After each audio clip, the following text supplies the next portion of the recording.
Hi, this is Doug Purcell with Colorado Parks and Wildlife. You are joining us tonight for our Turkey Hunting 201 webinar. And we're going to be listening to some little more advanced turkey hunting tactics from a special guest.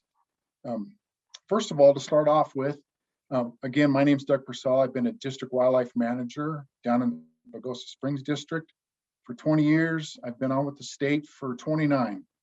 So we're going to give you a few things to help you make the most out of this webinar. We're broadcasting live on Zoom and on the Colorado Parks and Wildlife Facebook page. For those tuning in with Zoom, the chat feature is going to be disabled, but you might want to check in with it every now and then because we may post some links on the chat feature. Definitely, we want questions and answers. So if you use the Q&A button at the bottom of your Zoom screen, we're going to have a group of panelists. They're going to be answering questions of the nature of safety, laws, equipment, that kind of stuff.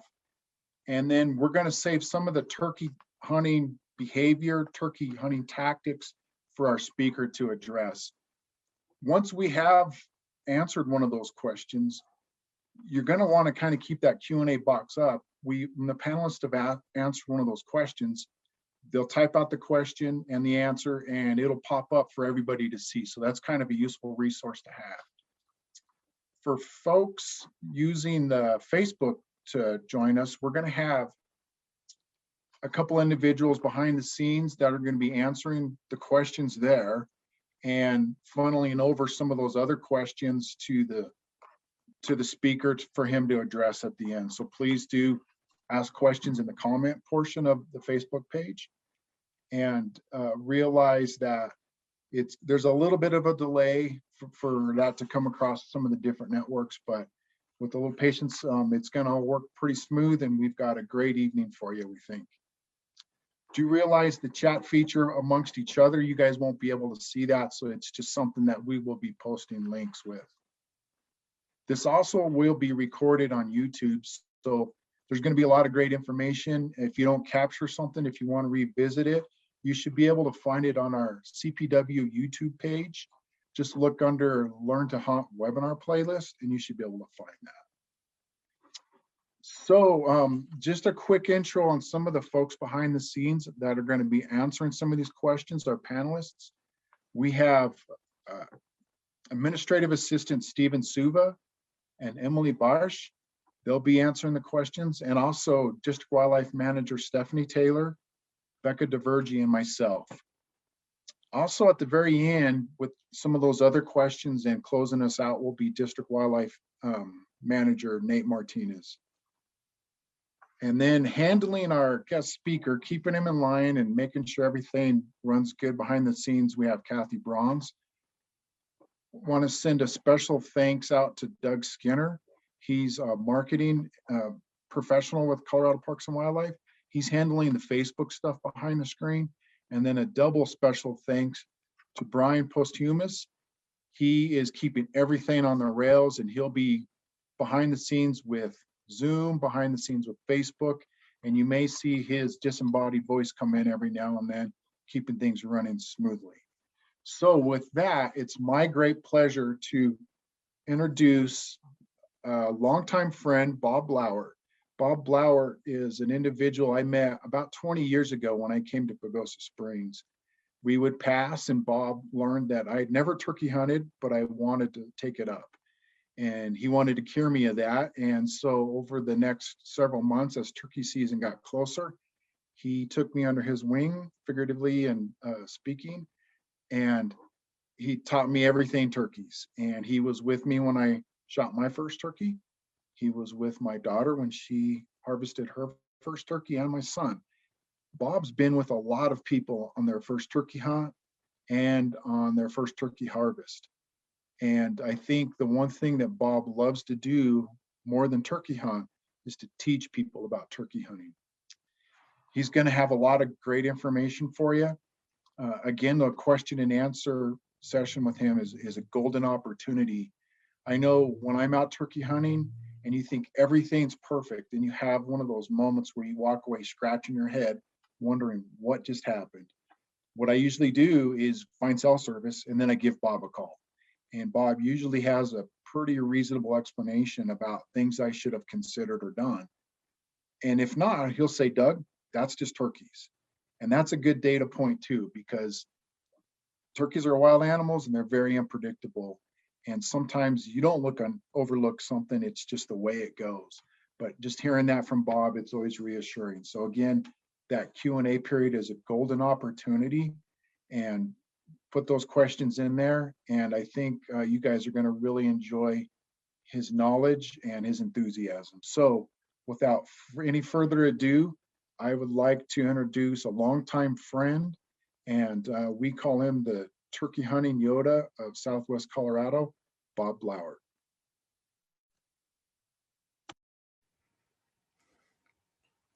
Good evening.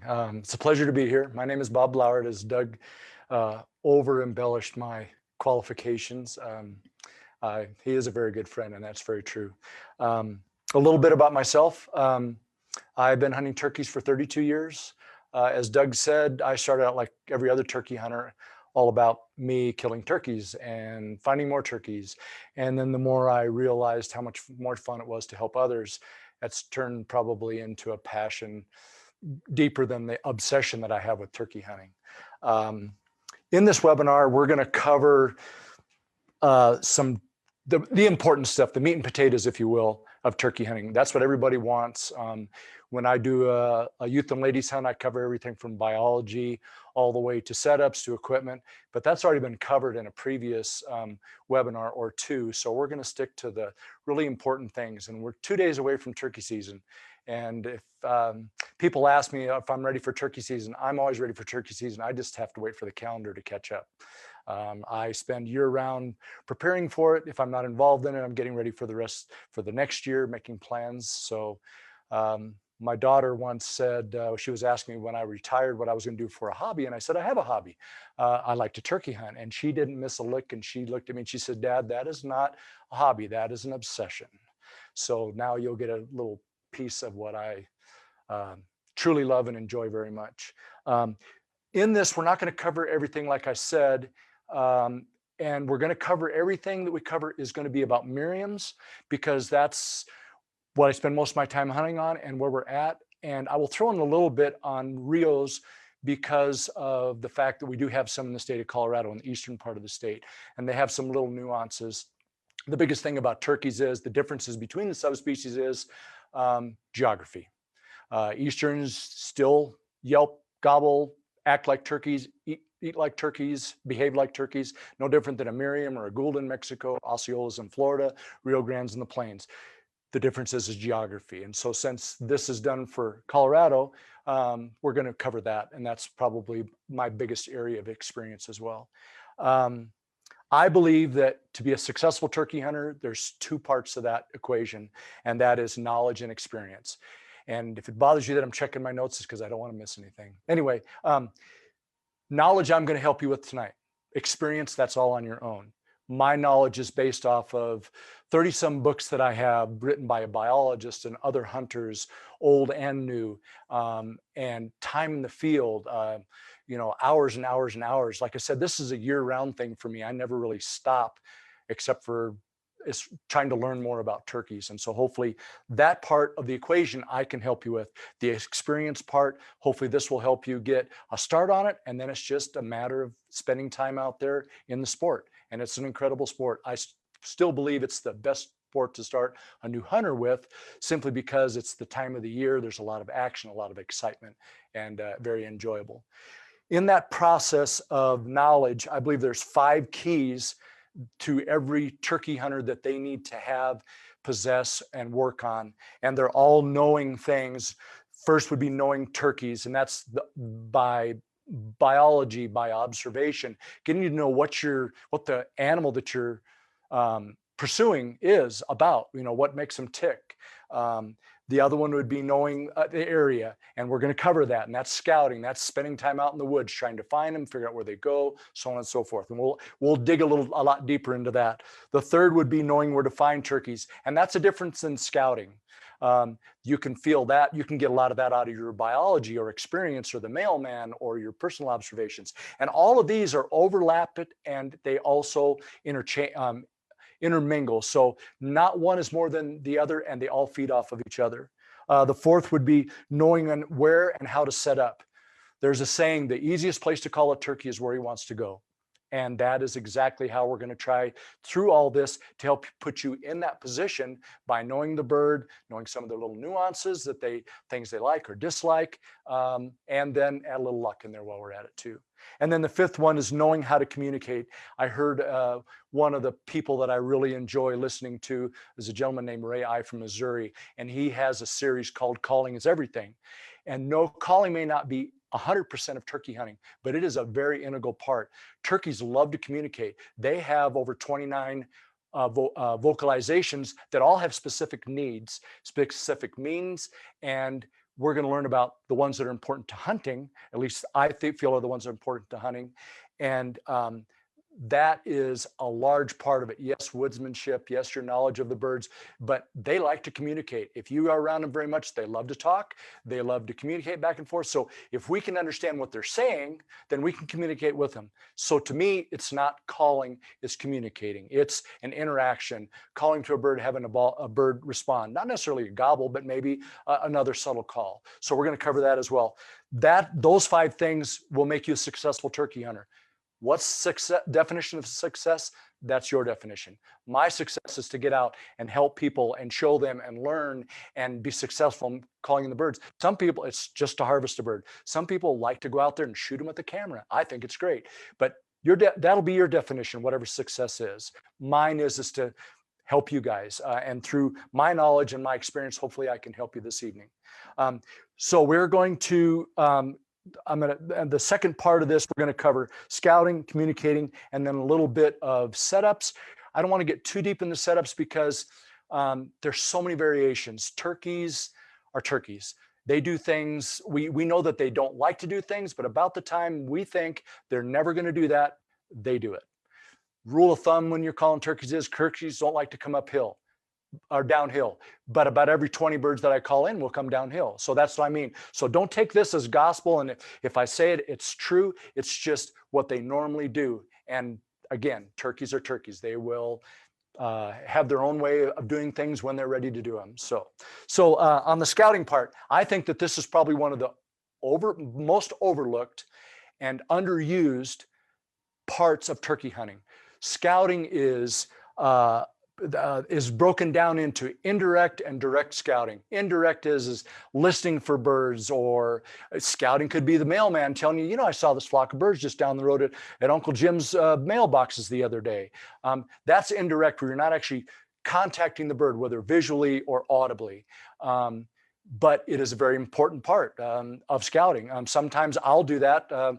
My previous career, I was a delivery driver. And so I was always aware of when somebody said, hey, I saw some birds over here. Or when I would see a piece of property that looked like I might want to try it out, try to find out if I could access it or not access it. That's also part of scouting. That's the indirect and direct of scouting. Scouting for me starts, well, it never ends. But when I really get serious about it is the preseason scouting. And that's the way I'll break it down, is preseason, during the season, and after the season. Preseason scouting for me in this part of Colorado, in the southern part of Colorado, usually about mid-March is when I notice birds are more consistent at gobbling. So what am I doing when I'm scouting? I'm trying to find birds. I'm also trying to find where they like to go, because they don't stay in the tree all the time. And then in that getting older in age, it also helps me get in shape. So for instance, the last 2 weeks, I think I've had 2 mornings off where I wasn't up between 3:30 and 4:30 in the morning to drive somewhere to walk 15 minutes, an hour and 15 minutes, and still make it back to work.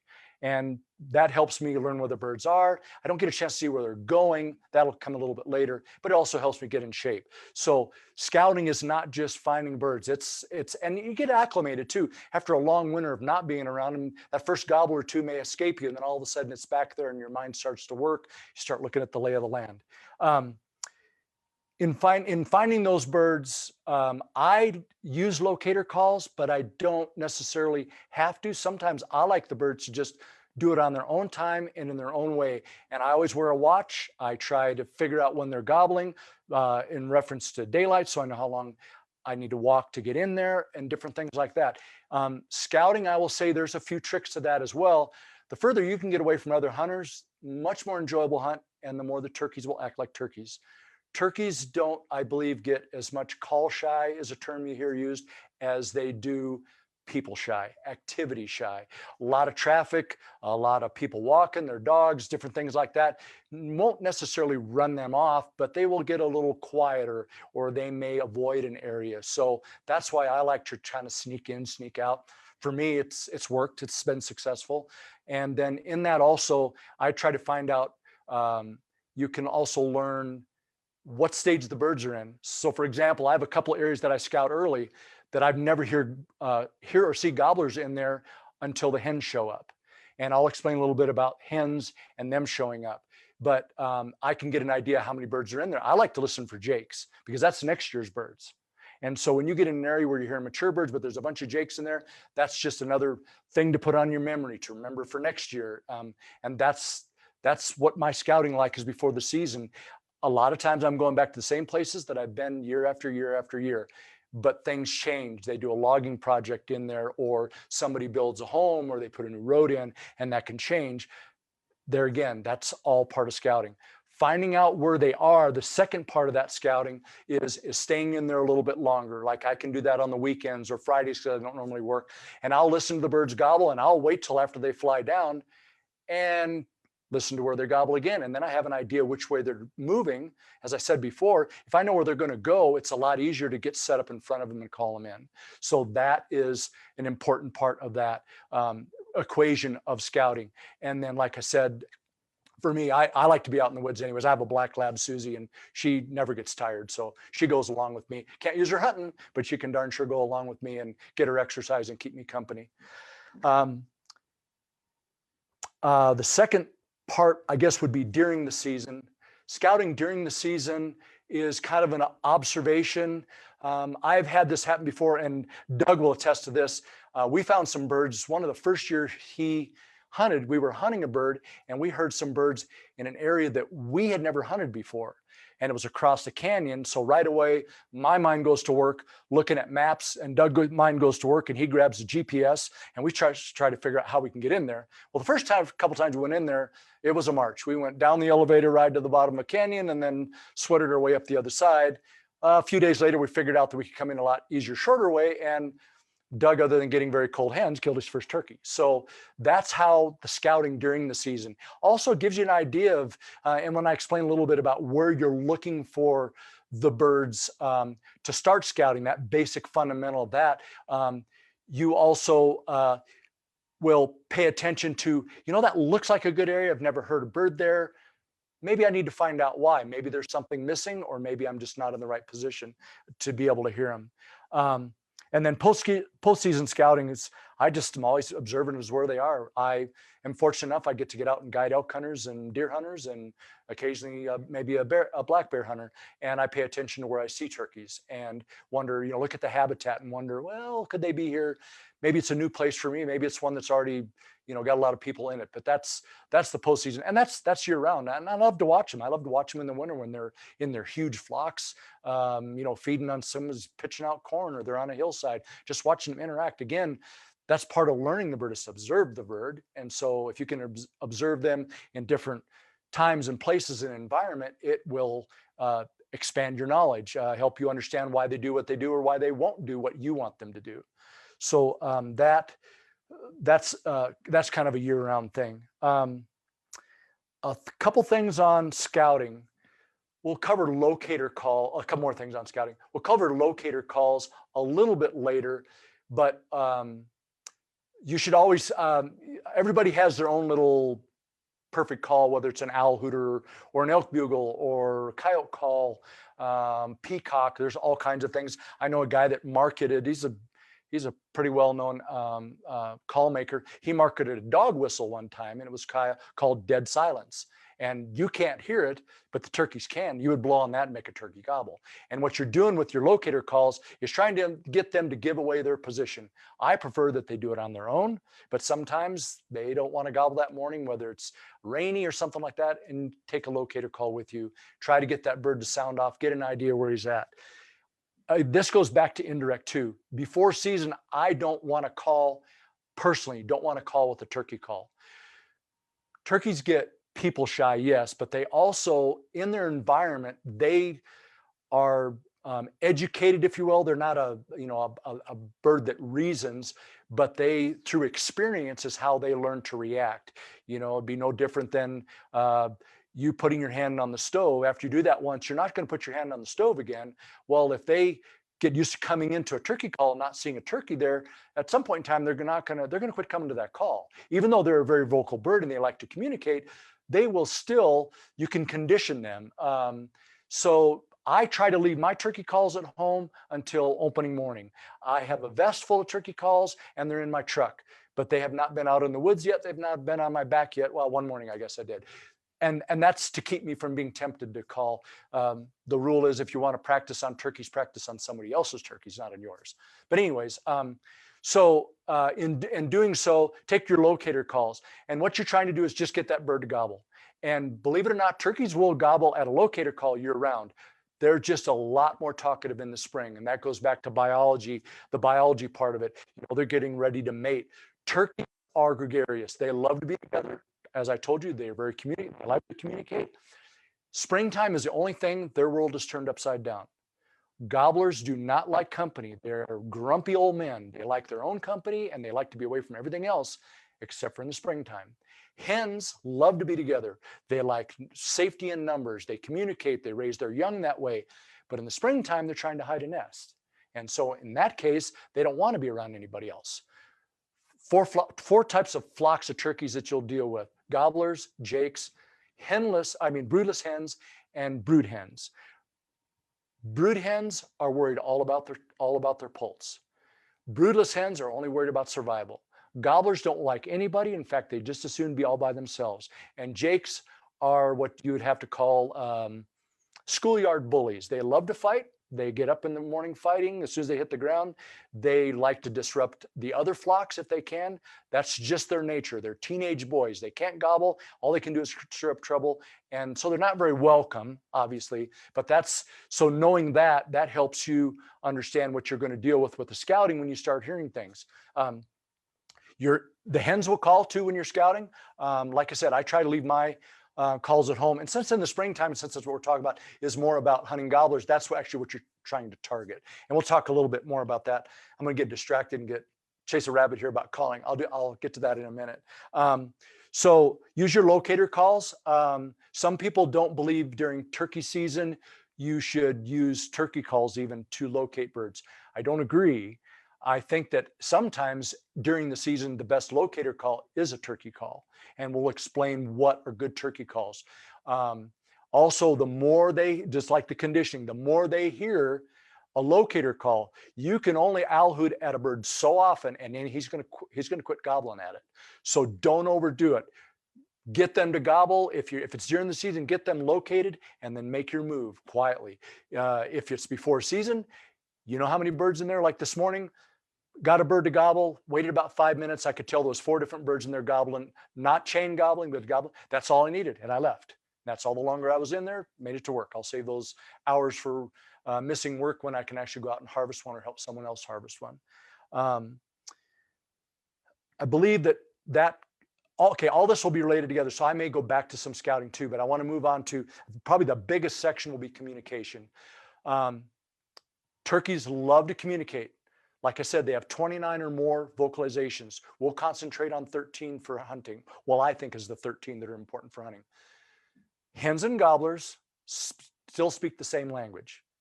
They all yelp, they all cluck, they all purr. Occasionally, on a rare occasion, you will actually hear a hen gobble, but it is rare. A turkey biologist, he's gone now, but he passed away. But he said that in his 60 years, he heard 3 hens gobble, but he knows they gobbled because he actually watched them gobble. So they can, but that's not what you're going to hear out there. So that's really the only gender-specific call would be a gobbler. But everything else, cackles, fly-down cackles, tree yelps, different things like that. And I'll use terminology that I was brought up on, so that hopefully that doesn't confuse anybody. But I think it'll be pretty self-explanatory. I believe calling is imitating the bird, whereas communicating is speaking with the bird. Turkeys, like I said, they like to talk. So if we put some definitions on what different calls are, then you can actually, not in theory, in actual fact, communicate with that bird and let that bird know that you're there, what your intentions are. And in the same process, you can listen to them and get the same feedback from them. No, it's not a rocket science. You cannot turn into a turkey. So you can only go so far. You have to deceive them into coming in by your calls. But if you're giving them the right communication, the right calls, the right timing of the calls, they're convinced that you're there and they come looking for you. So the 13 calls that I use is, and this overlaps male or female, there's yelps, clucks, purrs, there's cackles, there are fighting purr, there is tree yelps, there's lost yelps. See, I think I'm already to 14. Anyways, I think I'm going to try this. Okay, when we did the practice, it doesn't come out very well in the mic, but it's hard for me just to do it with my voice. About the only thing I do with my voice is gobble, and that's marginal. But anyway, so a yelp is just the definition of a yelp. This is what a yelp sounds like.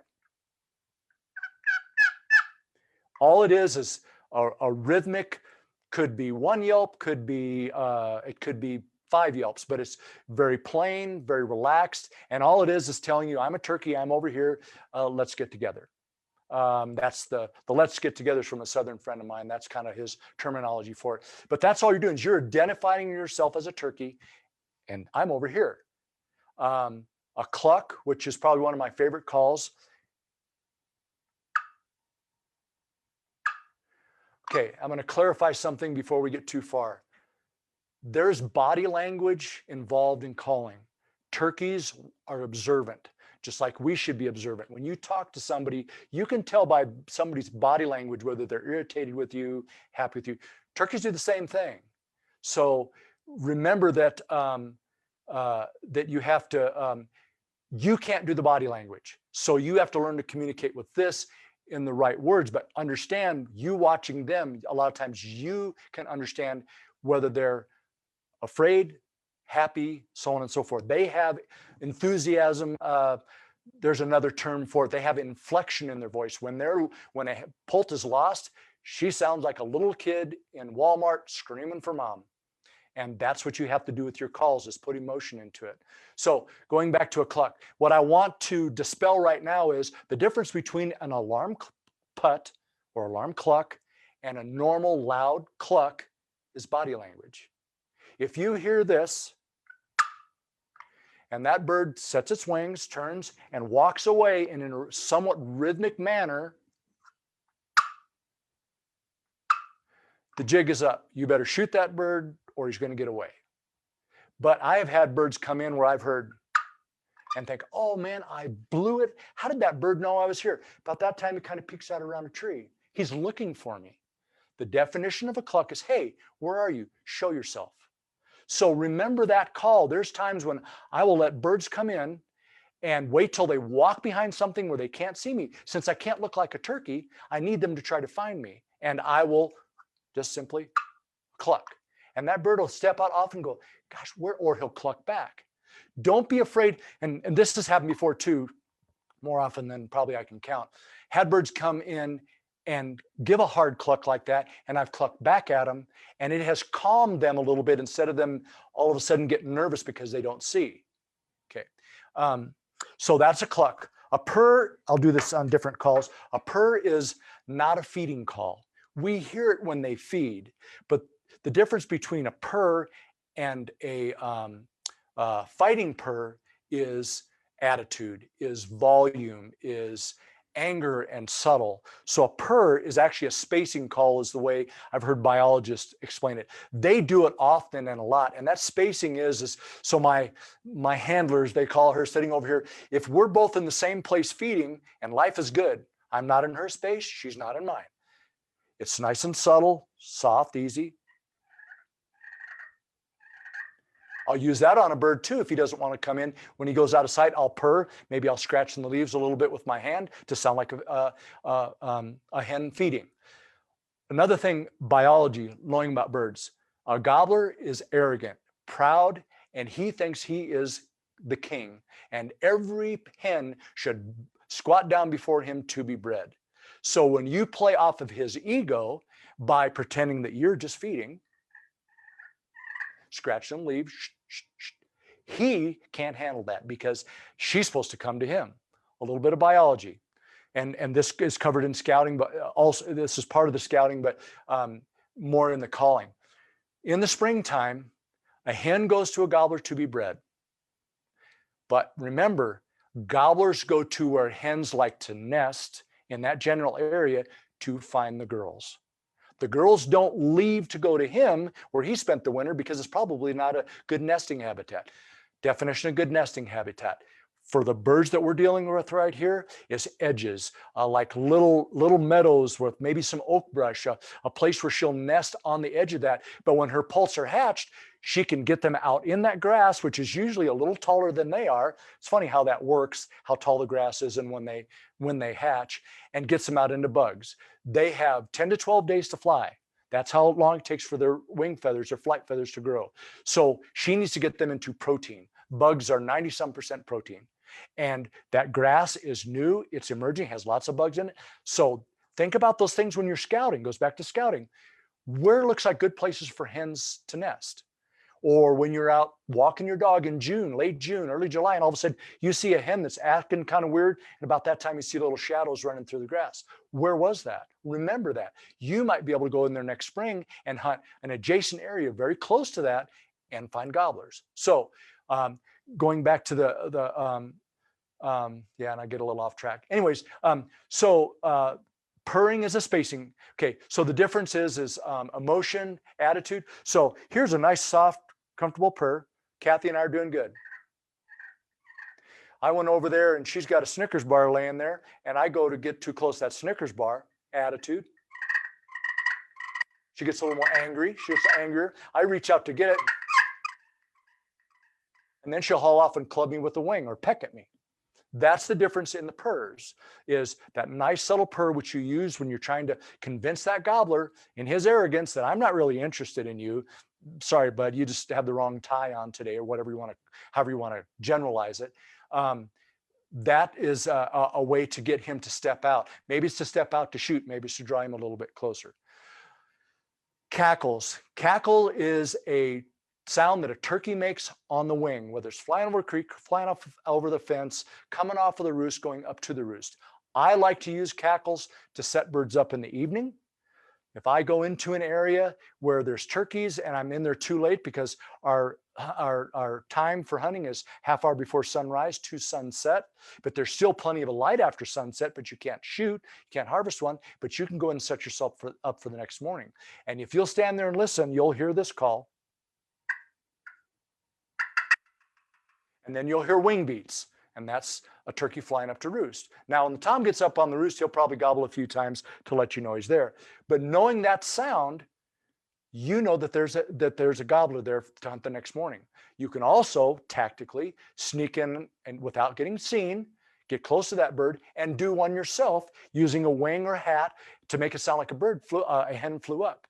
And that, I guarantee you, he will be very interested in what he heard before he went to bed. In the morning, you can do the same thing. You're set up in the dark. You've got a bird located the night before. You get in there nice and tight. Okay, a couple of definitions here for that. How close do you get to a turkey? It depends on how dark it is, how light it is. It depends on whether it's early in the spring where there's no foliage. It depends on whether there's a lot of foliage.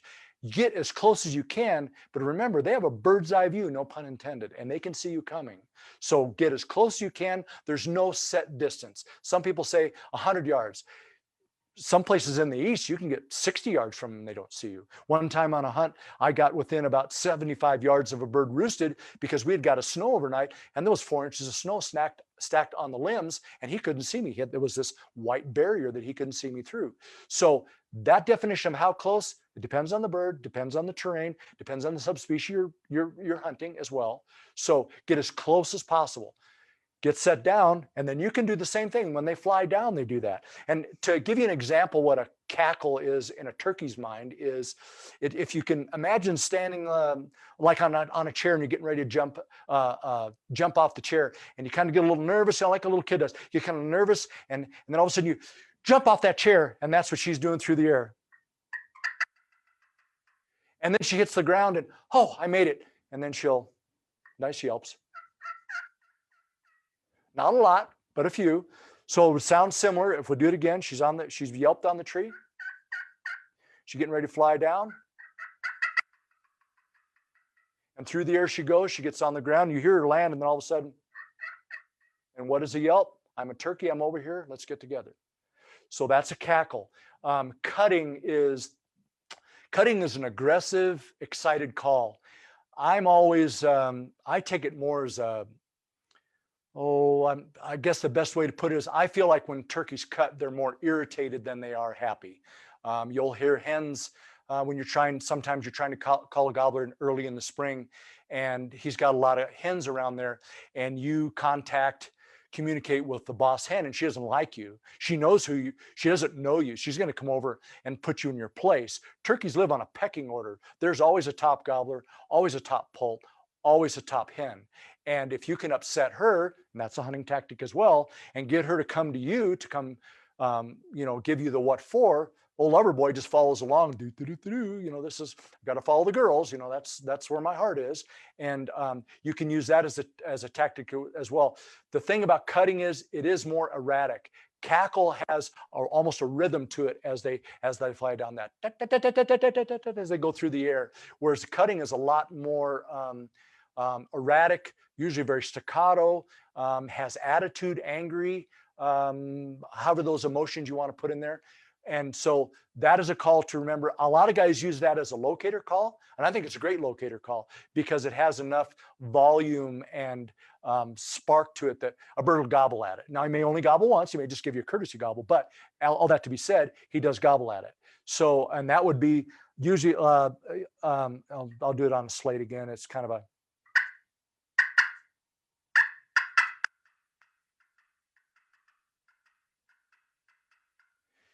more often than not, they're walking when they're doing that. Again, the large print giveth and the small print taketh away, but not always. Sometimes they'll stand out there and bark that at you, and sometimes they're doing that as they walk in. More often than not, when I've had a hen do that, and gobblers do it too, they're walking in, they're sassing you as they come in, for lack of a better way to put it.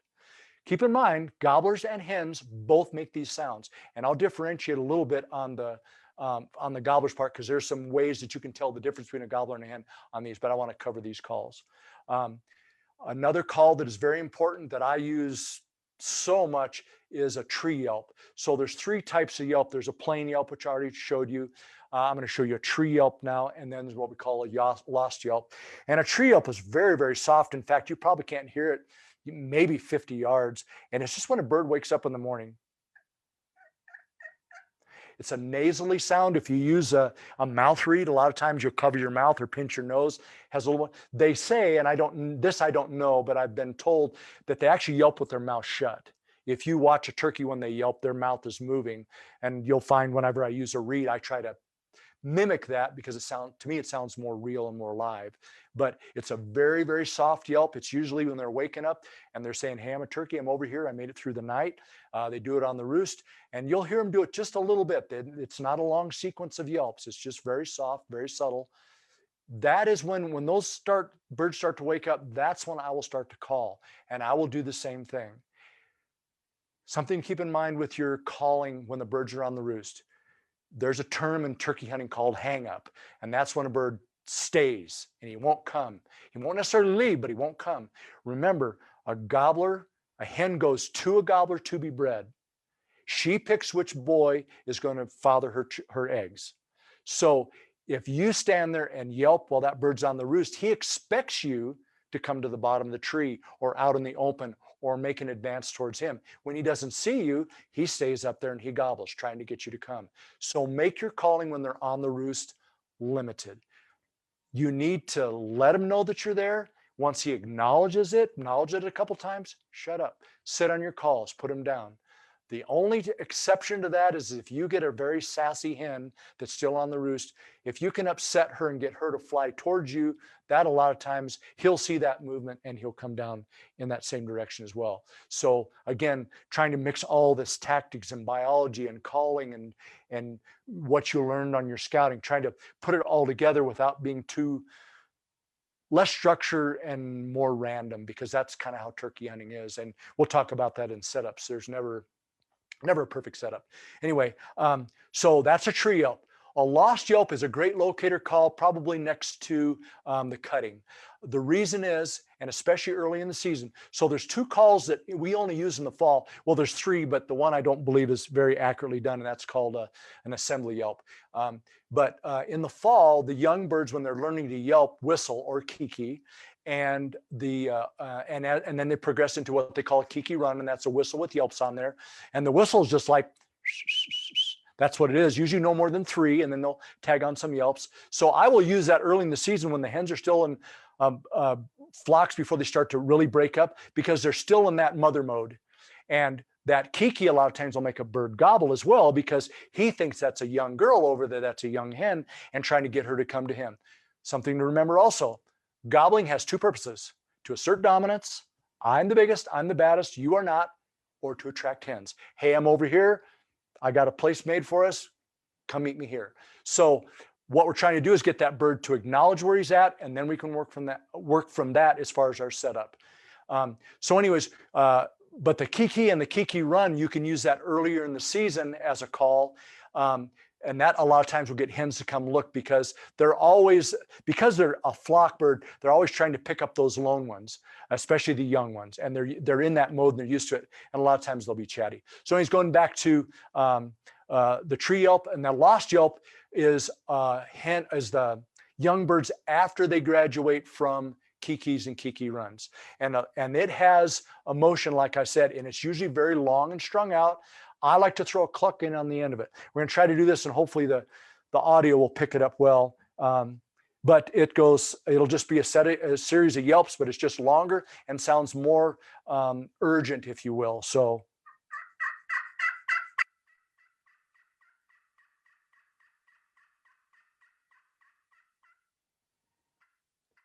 The best way for me to tell you how long it is, make the turkey sound like it ran out of breath. Make it sound like that yelp is all as long as you handle. That little bit of fade at the end, like I'm getting tired, I'm running out of air, and a cluck at the end. And what does that cluck mean? It says, hey, where are you? So she is just broadcast that I am lost. Where are you guys? I'm a turkey, I'm over here, I don't know where you're at. And then throw a cluck in on the end. So that is what a lost yelp sounds like and should be used for. There again, you can do that in the spring. You can get a gobbler think, oh, she's lost. Well, I'm over here, young lady, and elicit a gobble. Sometimes it's a courtesy gobble. Sometimes he'll come. There again, they're turkeys. They're on their own schedule, own time, and own agenda. One more thing about kikis and kiki runs, and I realize that it's a fall call, but we do use a little bit in the spring. That is a distress call. That is usually a young poult that they use when they've been separated from the rest of the flock, but yet they don't do lost yelps. They're younger. And believe it or not, turkeys don't look at their calendar like in a pregnancy and a child, okay, this child is 1, they shouldn't do that anymore. This child is 2, they should do this. They don't look at it that way. So you can get away with that call, get a bird to gobble, but also get a hen maybe interested in coming in and bringing the tom along with her. That's kind of examples, not the best, I'm sure, with the audio, and it always sounds better outside, of the calls that we use during turkey season, spring turkey season. The difference between toms and hens is usually a gobbler is a little slower. So like if you're using a call, which I'm doing in a calling exhibition, but if you get out in the middle, it's usually a little deeper. So here's a hen yelp. Here's a gobbler yelp. A little deeper, a little hollow. Some people say like almost a bugling quality, that kind of that hollow sound. Gobblers don't yelp to the extreme or as like a contest caller, not as elaborate. Usually it's just a couple, 3 yelps. Clucks are usually very deep. 1, maybe 2 in there. Cutting, same thing. Just and once you hear those birds, and they're again getting out there and listening to them in the fall and stuff like that when they're very vocal. Once you hear those, they will be imprinted on your brain, and all of a sudden, you'll be sitting there one day, and it's happened to me a long time ago, and it's probably happened to everybody. You'll hear a yelp, and you go, that just doesn't sound like a hen. There's something off, and then it'll go click. That's a gobbler. I have called gobblers in that quit gobbling, and I about to give up. I thought, well, doggone, something must have happened. And all of a sudden I hear that nice deep, and he's looking for me. He's done gobbling. Maybe he's a younger bird that's been beat up by the other the older birds, and so he's afraid to come in there and get his butt kicked. Or maybe he's just cautious. He's an older bird that says, I've been down this road before. In fact, I've got some number 6s in one leg from the last time I did this. So keep that in mind as well. Another thing I'll throw out there about your calling. Communicating. Communicating, how do I want to put this? You don't know that you said something wrong. You'll get birds that will come so far and quit, or shut up, or walk away gobbling. You don't know that it's you. If they've been responding, it could be something in their environment they ran into. Perfect quick story about this, because I need to keep moving along, is a few years ago, I located a gobbler across a canyon and across a creek. So I took the elevator ride down, crossed the creek, luckily didn't get too wet, got up on the bench that I thought he was on, gobbling the whole time. When I got up there, he shut up. And I was mad at myself. He must have saw me come down the hill. I made too much noise in the water. All the things going through my mind. And I was hungry. It was mid-morning. I thought, this is nuts. So I sat down and I ate a snack, and I was sitting there, and all of a sudden he started gobbling again. So I yelped at him, and probably in less than 45 seconds, that bird was flopping on the ground. Well, when I walked over there, I looked at the bird, and I noticed when I walked up, his fan was all messed up. It looked like somebody had taken his fan on the edge of the table and broke it over. And I think what happened was he was gobbling so much, I think he got attacked by a predator. That's my assumption, because he was a mess. Feathers out of place. I mean, he looked like he had been through a brawl. And yet, after he got calmed down, he was ready to come in and die. That's another thing too. Turkeys work on their own clock, and they come when they want, they go when they want. So I don't like to push birds if they don't want to play. I'll back out and I'll go hunt them another day or something like that. So keep that in mind, that give them what they want. If they like yelps, give them yelps. And communicate in that way with them. Again, it's communication. You're not trying to make calls to make noise. You're actually trying to communicate with them. Okay, we're going to move out of communication or calling, and we're going to move into some experiences. I have a lot of experience in mistakes, for lack of a better way to put it. And the key there is to learn from your mistakes, not beat yourself up or dwell on them. The experience I can't give you, but I can give you a couple little things to help you up the learning curve, maybe flatten it a little bit. Turkeys don't like to come downhill. I believe it is because safety.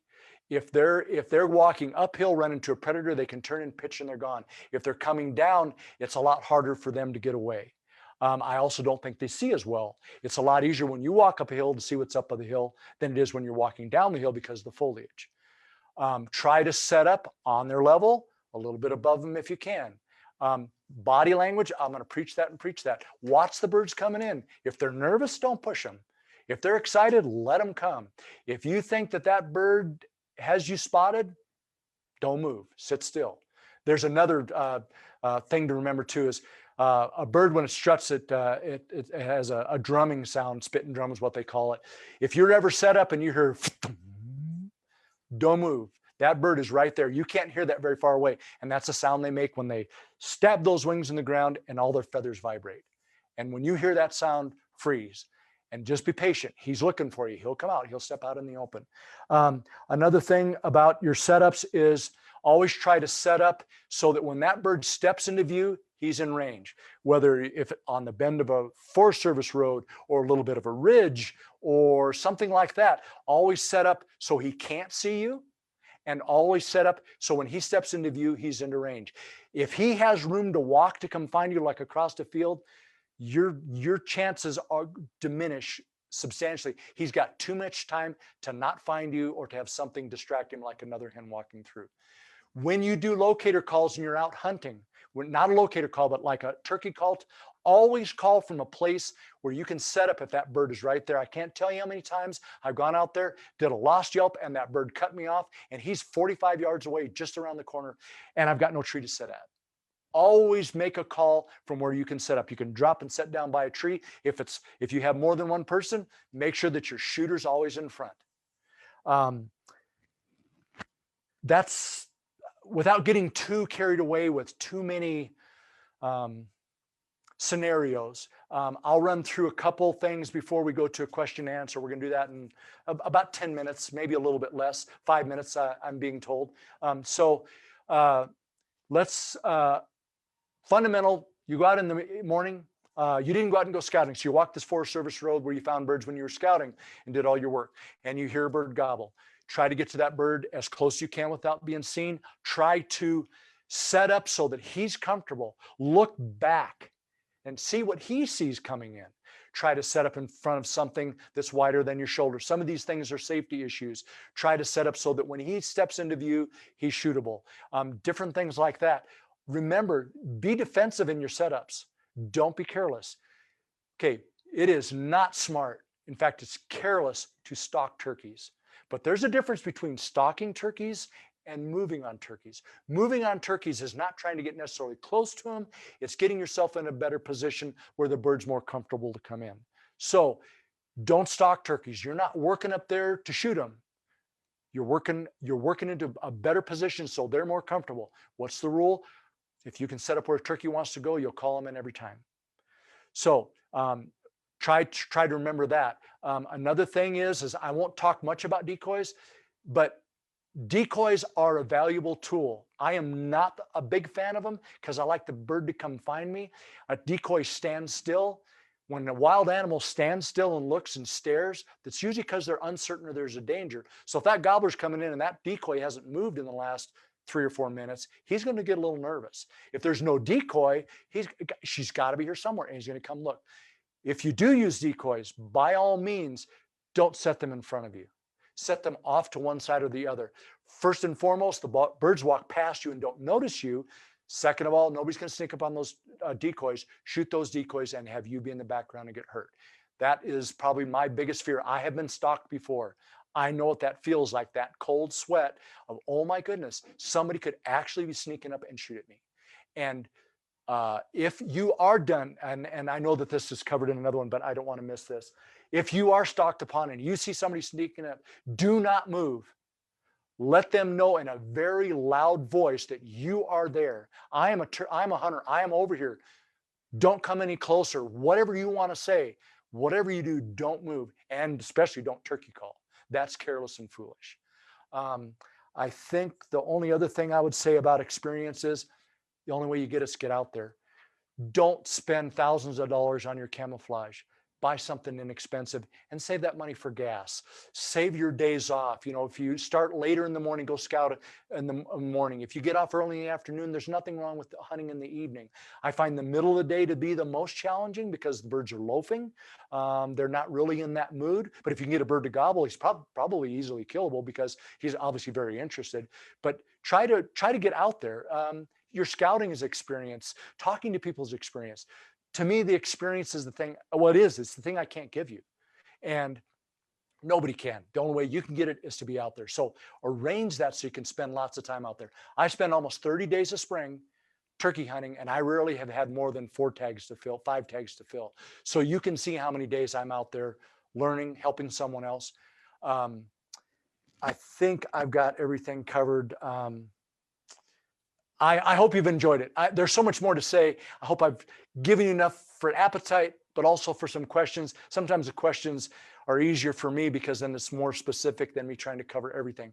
I appreciate so much you tuning in, supporting Colorado Parks and Wildlife, giving me the opportunity to share a passion that I have that never has waned, and if anything, gets stronger every day.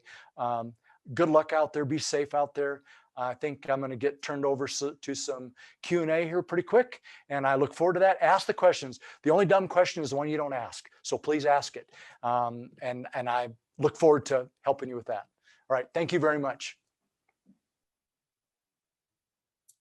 Great information, Bob, as always. Hey, everybody, I'm Nate Martinez. I'm the other district wildlife manager in the Pagosa Springs area.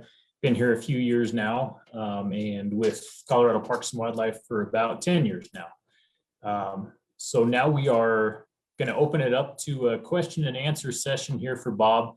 A lot of good questions came through the chat and through Facebook, and we'll try to get everybody covered. If we don't, we'll stick around and answer it in the chats themselves here afterwards. But hopefully Bob will be able to elaborate on a lot more than we can give you. So first question, Bob, here that came in through Facebook early on is, early in the season, do you hunt all day, or do you tend to focus in the morning in particular, or does it matter? It doesn't matter. Because of my former career, mornings were what I had time for. So that's kind of what I cut my teeth on and spent the most time doing. But since retiring from that, I have hunted in the evenings. I'm going to throw a little bit in about Rio Grandes. So that's Merriam's. I find Merriam's harder to call in the middle of the day unless you got a real easy gobbler, or eager gobbler. It's the opposite with Rio Grandes because of the country that they live in, river bottom country, cattle country, farm country. They roost in the same places, but they usually go from the roost out into the fields or the prairie and then work their way back in for midday and final afternoon feeding. So I find that to be a little more successful. My dad's almost 84 years old and he never gets up early anymore when he goes Rio Grande hunting. He sleeps in, he goes and kills these birds all the time. He and my mom do. So I don't know that there's a better time. The birds definitely gobble more and they're more excited in the morning. I think there's more activity, but there's also getting into the routine. Go back to scouting. If you know where the birds are going, that makes it a lot better. If you can't get out there in the morning, know where the birds are going, go hunt them there. If you're out there in the morning and they don't want to work, but you know where they're going, make a big circle and get ahead of them. So I have more experience in the morning, but you can kill them all day long. That's a really long answer, a short question. All day long. I prefer the morning, maybe in the evening, but it's more to put one to bed for the next morning. Great, thanks. I guess kind of linking on to that question, this question came in several times. Actually, it's a long season, nearly 2-month season. Success-wise or turkey activity, when is it ideal, or do you know, as far as early season, mid-season, late season, when's the best time to be out there, especially for a newcomer? Okay. We're going to throw a little biology in here and a lot of experience.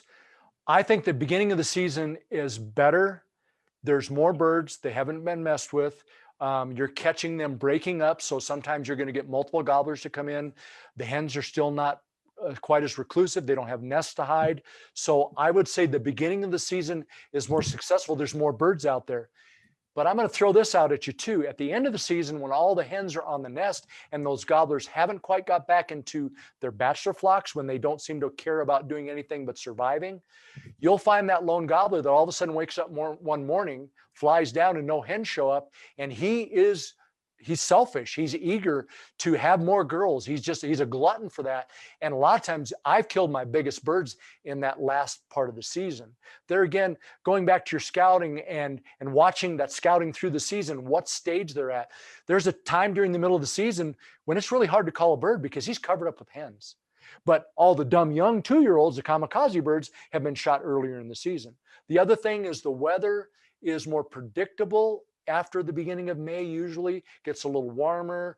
The beginning of the season, you could be hunting snow one day and sunshine the next day in April. So definitely more success in the beginning, but don't discard the end of the season or the middle of the season. They're turkeys. They come and go as they please. But more in the beginning of the season, but don't forget about the end of the season. That's the nice thing about having a long season. Some states, the way they set their seasons up, you only have the end. They're already done. They're already off nesting and done breeding when their seasons start. It depends on the state agency and how long their season is and what their target and goal is. Good question. Great question.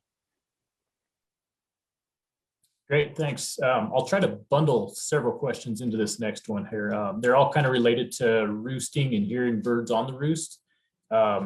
First of all, how much does weather play into how long they're on the roost? Wind, rain, snow, whatever it may be. When do they typically fly down in comparison to sunrise? And then as far as locator calls, why would a tom or any turkey want to give away its location, especially when it's like a predator call, like a coyote call?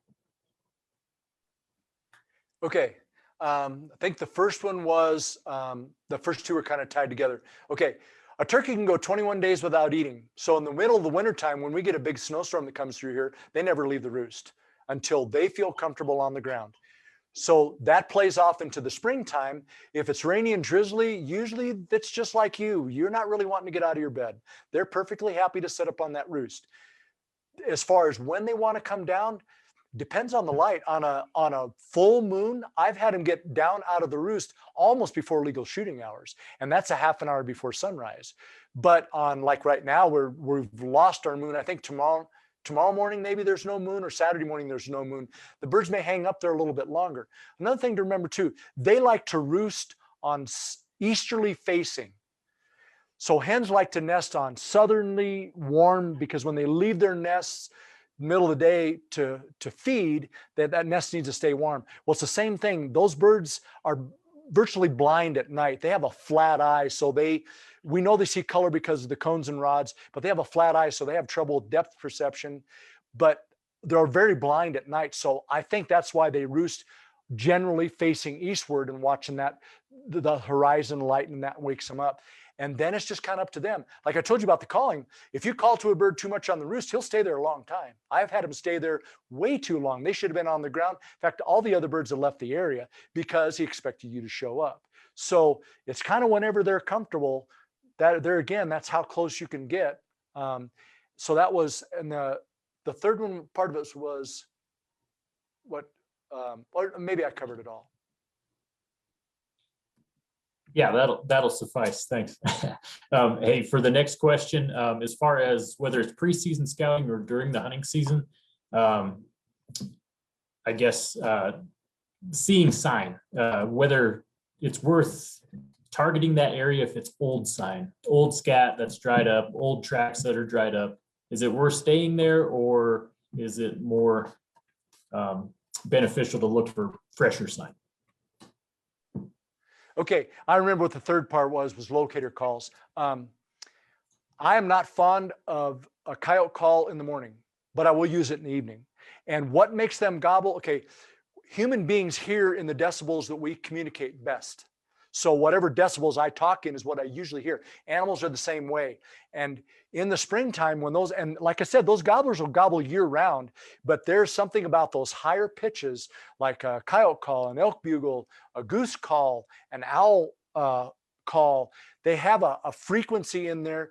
And when they get all that excitement and testosterone and energy going, they just can't hold it in. They've got to let everybody know that they're there. And all you're doing, you can do it with a car door. You can slam it and they'll gobble at it.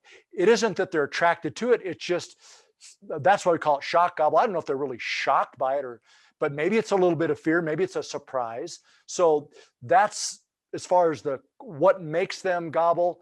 That's the way they're wired that time of the year. But again, I bugle for elk in the fall, taking elk hunters and had a bunch of birds gobble too. So they can do it year round. They're just more predominant in that. Okay, as far as the sign goes, if you see fresh sign, obviously you want to be there. If you see old sign, start thinking about what we talked about before in your scouting. Is this a place where they would have spent the winter?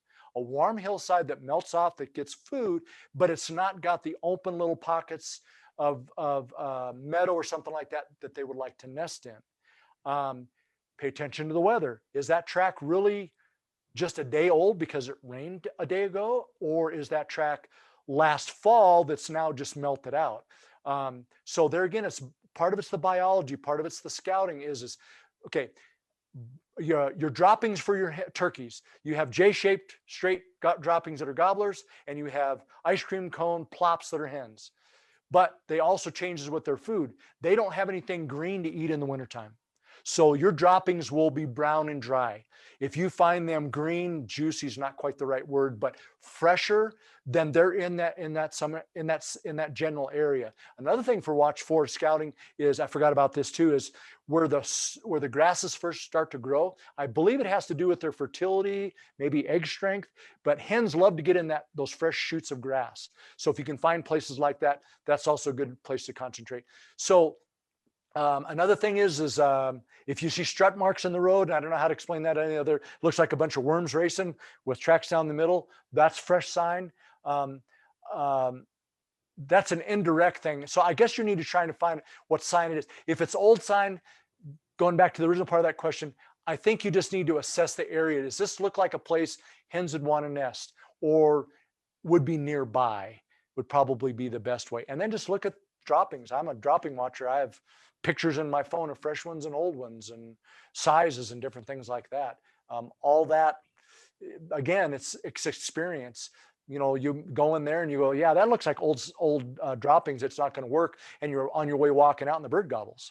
So yeah, I wouldn't discount any sign, but you're just going to have to use your experience to decide whether it's worth chasing that area or not. If you're not getting a bird to gobble in there after a morning or two, probably they moved on to another place. Great, thanks, Bob. I know there's a lot of questions that have come in here last minute, and we apologize. We'll try to get to those through the chats. I got two main questions here left for you, Bob. So hold tight with us, folks, and we'll get these couple answered and hopefully get all your other questions answered as well.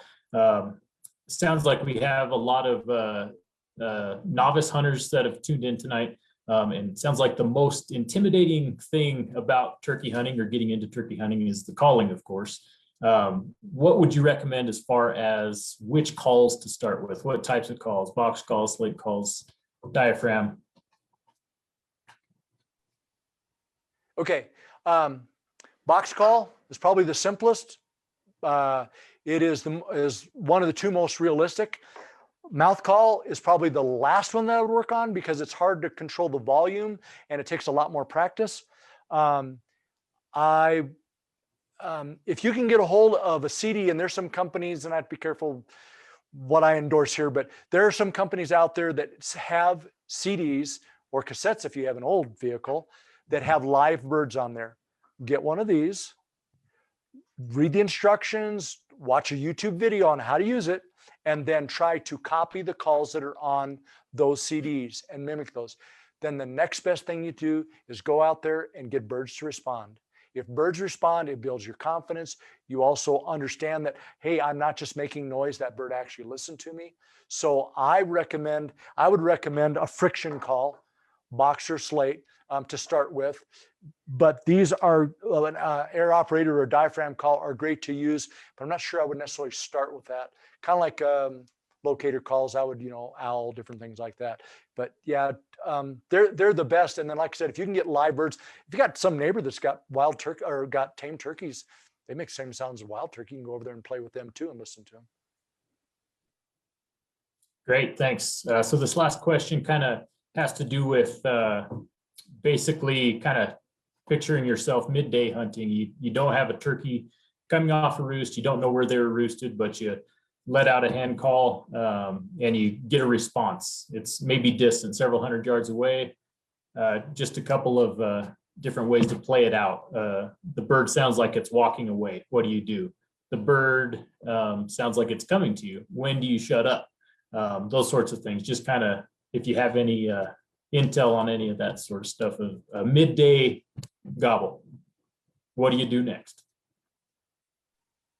Okay, birds walking away, that's a tough one. Sometimes that's the best bird to go home and have lunch, take a power nap, try to find him in the afternoon. As far as how much to say, turkeys talk loud when they're right here. They talk loud when they're far away. They talk soft when they're far away or they're next to them. I don't think the volume is quite as critical as what you say. But I will say this, as that bird gets closer, your chances of making mistakes get higher. So the less you call, the better. The less you move, the better. But you still need to keep that turkey interested. So go back to your vocabulary. When that bird starts to get closer, maybe you don't yelp as louder. Maybe you don't cut at him anymore. Maybe your clucks are a little softer. Maybe you don't even make a call. You just scratch some leaves with your hand or something like that.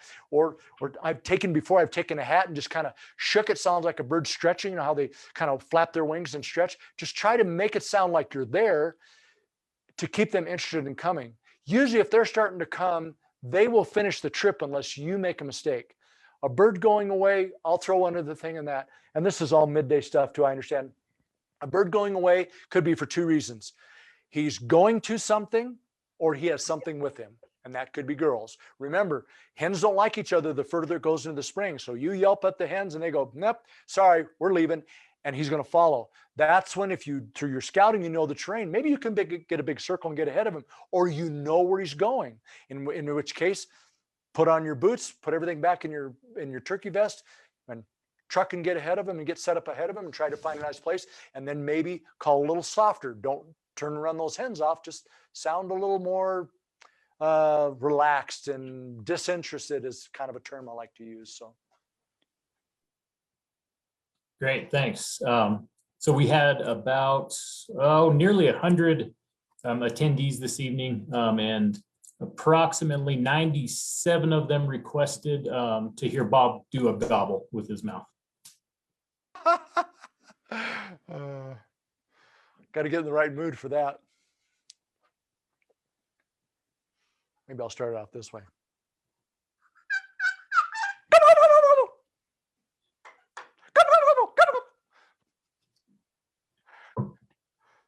Great. Thanks, Bob. Well, I think we'll wrap it up there, folks. Thanks again to Bob Brauer out of Pagosa Springs for his wealth of turkey hunting knowledge. I wish everybody could take a walk in the woods with Bob, like so many of us around the Southwest have, and learn from him. Hopefully you guys learned something tonight. Thanks to everybody who tuned in. Again, we had nearly 100 people show up, and would certainly recommend forwarding this. This will be recorded, and you can forward this to friends and family and anybody else who might be interested in learning some hunting tactics for turkeys this upcoming spring. Thanks to everybody through Colorado Parks and Wildlife and our volunteers here who helped us in the background. Again, special thanks to Bob. Thanks to everyone who has purchased a turkey license for this upcoming spring. It helps Colorado Parks and Wildlife manage all the wildlife in Colorado, not just turkeys, but every wildlife species that we have, as well as the places they call home. We hope to see you out there starting on Saturday, April 10th is the start of the season. So hopefully everybody learned something, and Bob's ready to go. So everybody have a wonderful night. Thanks for joining us, and we'll talk to you soon. Thank you.